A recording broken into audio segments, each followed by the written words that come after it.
ഇത് കിഴക്കേ കണ്ണപുരത്തുള്ള ഒരു കടയാണ്. ഈ കടയിലുള്ള ഫേമസ് ആയിട്ടുള്ള ഒരു ഭക്ഷണം എന്താണെന്ന് വെച്ചാൽ ഇതാ നിങ്ങൾ ഈ കാണുന്ന അവില്, അതിൻ്റെ കൂടെ ഓംപൂരി, പിന്നെ കുറച്ച് പഞ്ചസാര, പാല്, പിന്നെ റോബസ്റ്റിൻ്റെ പഴം, ഇതൊക്കെ ചെത്തിയിട്ടിട്ടാണ് തരുന്നത്. പക്ഷേ ചെറുകുന്നമ്പലത്തിലേക്ക് പോകുമ്പോൾ കണ്ണപുരത്ത് ഈ ചായക്കടയിൽ കയറിയതാണ്. പക്ഷേ ഈ ചായക്കടയിൽ ഇതാണ് സ്പെഷ്യൽ എന്ന് ഞങ്ങളറിയില്ല. ഞങ്ങൾ ചായയും ഒരു ബോണ്ടയൊക്കെ കഴിച്ച് അപ്പോഴാണ് അവിടുന്ന് അവർ മുമ്പ് ആദ്യം ചോദിച്ചു അവല് വേണോ. ഞാൻ വിചാരിച്ചു സാധാരണ അവല് കുഴച്ചതായിട്ടായിരിക്കാമെന്ന് വിചാരിച്ചു. നോക്കുമ്പോൾ പിന്നീട് നമ്മൾ ചായ കുടിച്ച് പൈസ കൊടുക്കുമ്പോഴാണ് കാറിൽ, ബൈക്കിൽ, സ്കൂട്ടിയിൽ എന്ന് പറയുന്ന പോലെ എല്ലാവരും വന്ന് ഇത് കഴിക്കുന്നതുകൊണ്ടല്ല ഈ സ്പെഷ്യൽ മനസ്സിലായി. അത് ഞാൻ അവരോട് സൂചിപ്പിച്ചു. അവരോട് പറഞ്ഞ് ഞാനൊന്ന് വീഡിയോ എടുത്തോട്ടെ എന്ന് ചോദിച്ചു. അവിടെ വരുന്നവർ വീഡിയോ എടുക്കുന്നതുകൊണ്ട് കാറിൽ നിന്ന് കഴിക്കുന്നത് വീഡിയോ ഒക്കെ എടുക്കുന്നുണ്ട്. അപ്പോഴാണ് മുമ്പ് എപ്പോഴോ ഈ ഒരു വീഡിയോ കണ്ടതായിട്ട് എനിക്ക് ഓർമ്മയും വന്നത്.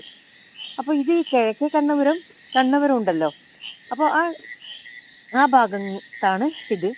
അപ്പോൾ ഇതിൻ്റെ തൊട്ടേ ഇതാണ് കട.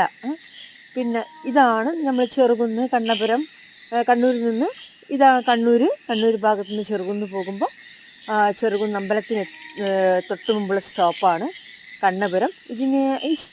ഈ കട ഇരിക്കുന്നതിൻ്റെ തൊട്ടേ ഇപ്പുറത്ത് ഒരു ടാക്കീസ് ഉണ്ട്. ശ്രീ മണികണ്ഠൻ ടാക്കീസ് എന്നാണ് അവിടെ എഴുതി വെച്ചിരിക്കുന്നത്. അപ്പോൾ ഇതാണ് കട.